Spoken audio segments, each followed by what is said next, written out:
Hello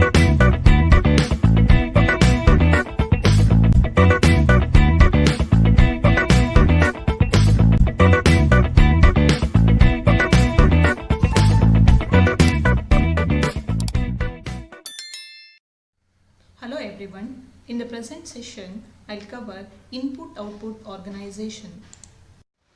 So under that, first we'll take accessing of I/O devices. How exactly the I/O devices can be accessed.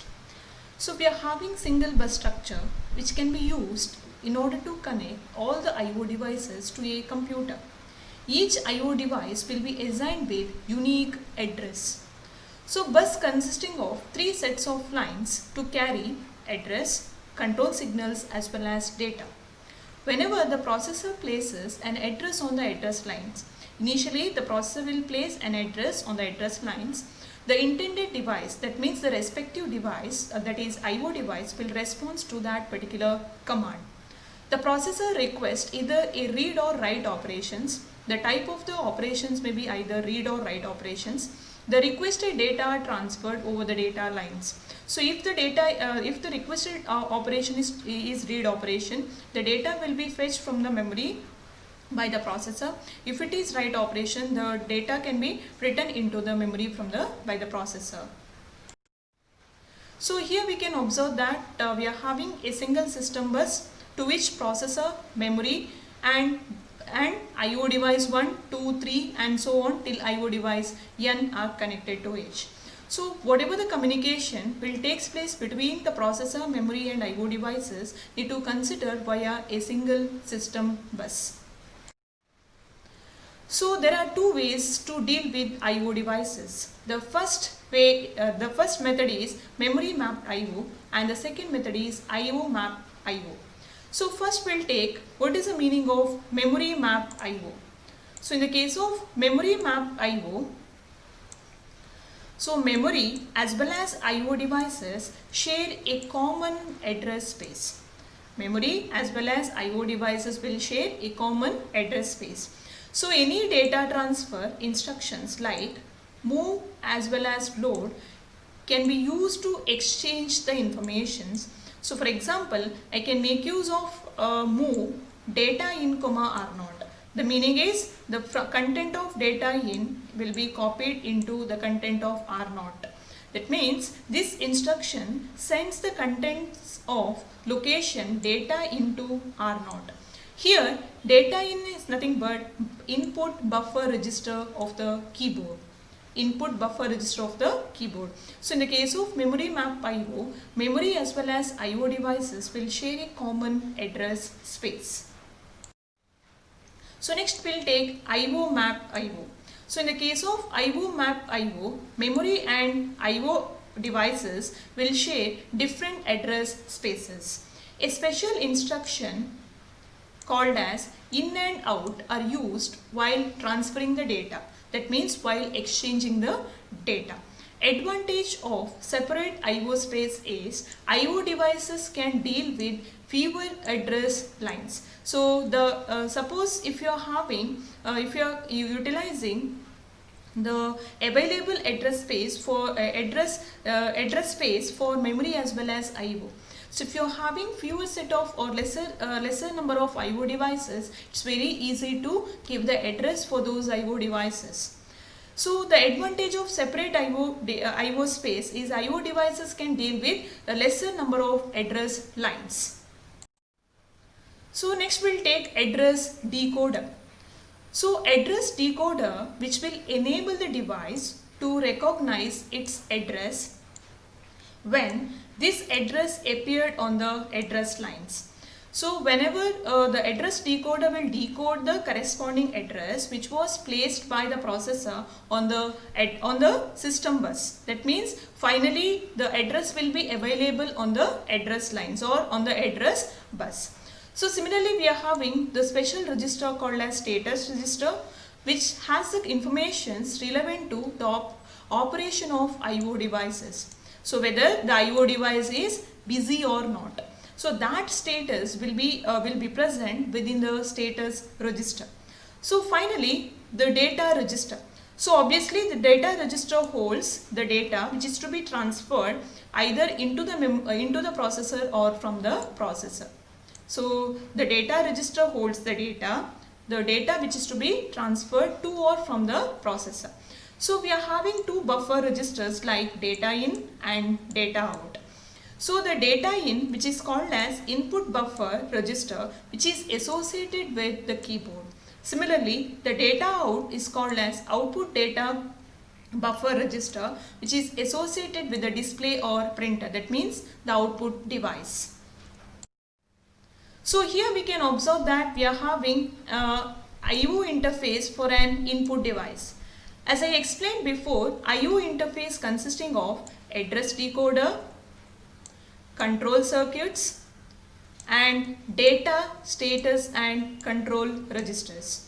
So here we can observe that the address decoder which is connected to the address lines, the control circuit which is connected to the control lines, and data, status and control registers which are connected to the data lines. So these are nothing but within the single system bus we are having different lines like address lines, data lines and control lines. So combinedly, address decoder, control circuits and status, data and control registers are called as an I/O interface. I/O interface is nothing but the combination of address decoder, control circuits, data, status and control registers. So here we can observe that the interconnection for processor, keyboard and display. So this is the processor block. So it consisting of control registers as well as general purpose registers. As I mentioned before, the keyboard consisting of data register, that is input buffer register called as data in, status registers and control registers. So here once again display consisting of data, status and control. The display interface consisting of data, status and control. So next we'll take mechanisms used for interfacing I/O devices. So with respect to program controlled I/O, the processor repeatedly checks the status flag. What exactly the processor does? The processor will keep on checking the status flag to achieve the required synchronization between processor and the I/O device. So we can say that this is nothing but the processor pulls the device. So that means the processor will regularly checks the status flag in order to achieve the required synchronization between the processor and the I/O device. So what may be the drawback or disadvantage of this pooling process? The processor wastes its time in order to check the status of the device before the actual data transfer takes place. So that means the processor, suppose if you are having 10 I/O devices which are connected to the single system bus. So each and every I/O device status need to be checked by the processor. It takes longer time. That means the processor wastes its time in order to check the status of the I/O device. So before transferring the data, each time the processor need to check all the I/O device status, whether the I/O device are free or not. So that this is a major drawback of program controlled I/O. So processor is checking the status. That means the processor will pool the devices to check the status. So next we'll take interrupt I/O. In the case of interrupt I/O, whatever the I/O device are willing to interrupt the processor, those I/O devices will initiate the action.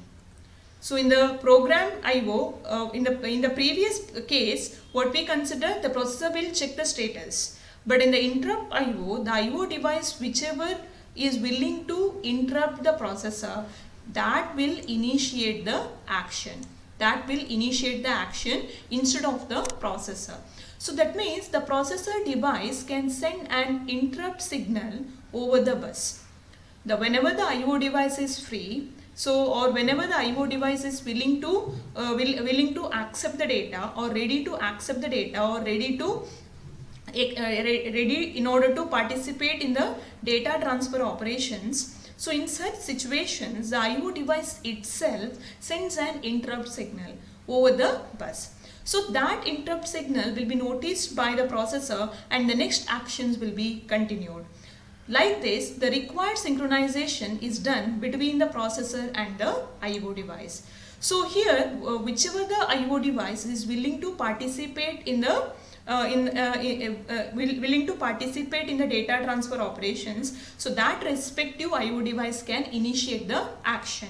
That means it can send an interrupt signal over the bus whenever it is ready for a data transfer operation, so that we can achieve synchronization between the processor and the IO interrupts. So in the case of interrupts, there are many situations where other tasks can be performed while waiting for an IO device to become ready.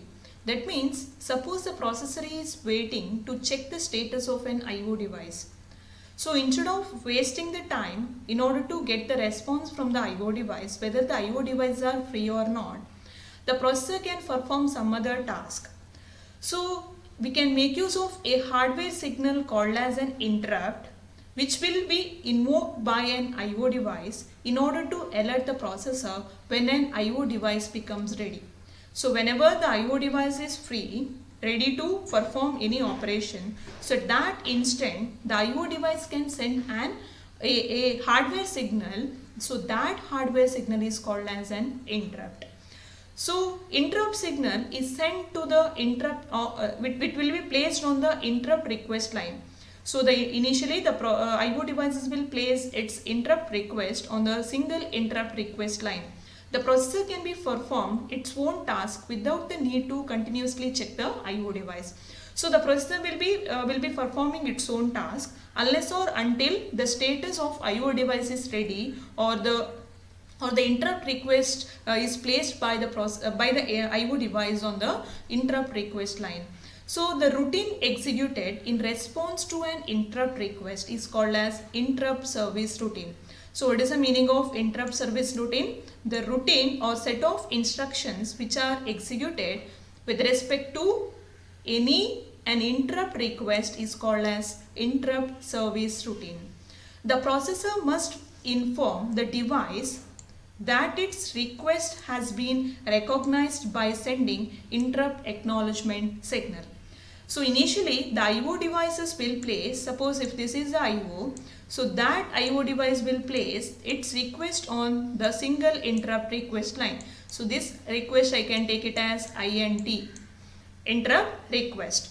So now the processor will check the status of this single interrupt request line, and suppose if this is notified by the processor with respect to this request, the processor will place INTA, acknowledgement request, INTA request on the single interrupt request line, so that the IO device will get the confirmation regarding the processor is ready to perform its task now. We'll take one example. Initially, the processor first completes the execution of ith instructions. Then the processor loads the PC with the address of first instructions of the ISR. After execution of ISR, interrupt service routine, the processor has come back to the instruction I+1. Therefore, when an interrupt occurs, the current contents of PC is put in the temporary storage location. A return at the end of ISR reloads the value of PC from that temporary storage location. So this causes execution to resume at instruction I+1. When the processor is handling an interrupt, it must inform device that is requested has been recognized or not by placing INTA signal. The task of saving and restoring the information can be done automatically by the processor. So here, whenever the interrupt comes, initially the PC value will be loaded into some temporary storage location. So during written instruction from the ISR part, once again from the temporary storage location, the contents will be transferred into PC, so that after completion of interrupt execution part, the processor can perform its actual task by loading the location, that is from the temporary storage location, that is I plus 1th value, instruction I plus 1th address, into the PC. Here we'll take one example for an interrupt. So we are having two routines, one is compute routine and other one is print routine. So in order to get better performance, compute and print routine can be overlapped. That means overlapping of printing and computing can be considered whenever the printer is ready.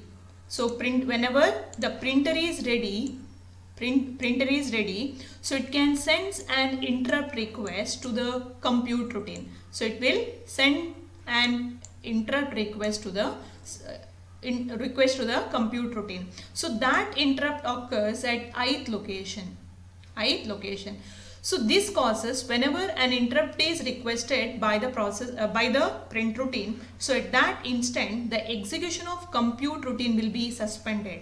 So that means, so this causes compute execution, that means compute routine execution to be suspended, and the interrupt routine, that is print, so that will gain the control. So now the print interrupt routine executed and returns from the interrupt. So it will execute printing of some set of lines. Once again the control is transferred to I plus 1th location. So where exactly the interrupt is occurred, to the next instruction the control will be transferred. So now the compute execution will be computed now. So after getting the control, once again the compute routine will be continued. So suppose those set of instructions need to be printed, means once again the print routine will request an interrupt to the compute routine. So whenever an interrupt is requested by the device, that means here it is the output device, after sending the acknowledgement, after getting the acknowledgement to the respective routine, so the entire control will be transferred to the print routine. So initially the compute routine will execute some set of instructions, but those instructions need to be printed by the print routine. So whenever the printer is free, that means which is the status is free, so at that instant the printer can send, or printer can interrupt the compute routine, so by placing its request on the single interrupt request line. So now I can say that, as I explained before, at ith location the interrupt was occurred and the control is transferred into the print routine. So now the normal execution, means the compute routine, the execution of computation of n instructions will be temporarily suspended and the control is transferred into the print routine. So after printing those set of instructions, once again the print routine will return to the location I plus 1. So where exactly the interrupt is occurred, to the next location it will transfer the control. So now the compute routine will execute the next set of instructions. So whenever the printer is free, once again it can interrupt. The compute routine. The processor saves only the contents of PC and status registers. Savings registers also increases the interrupt latency. So if you are copying the values of PC and status registers, obviously it may increase the interrupt latency. So interrupt latency is nothing but the delay between the actual time at which an interrupt request is received and the start of execution of ISR. The delay between the actual request which is received by the processor into the actual execution of interrupt. That means actual execution of interrupt service routine. Generally, the long interrupt latency is unacceptable. So if the value of the delay between the start to the delay between the time an interrupt request is received to the actual execution of ISR. If it is more, means obviously latency will be more. So here we'll take what is the difference between subroutine and interrupt service routine. A subroutine performs a function required by the program from which it is called. Subroutine which will perform the respective functions required by the program from where exactly it is called. ISR, that is interrupt service routine, may not have anything in common with the program being executed at time, that is interrupt request is received. Subroutine is just a linkage of two or more functions, but interrupt transfer is a mechanism for coordinating IO. So the processor will coordinate with it will synchronize with the IO device, and it will provide the service that is nothing but interrupt service routine.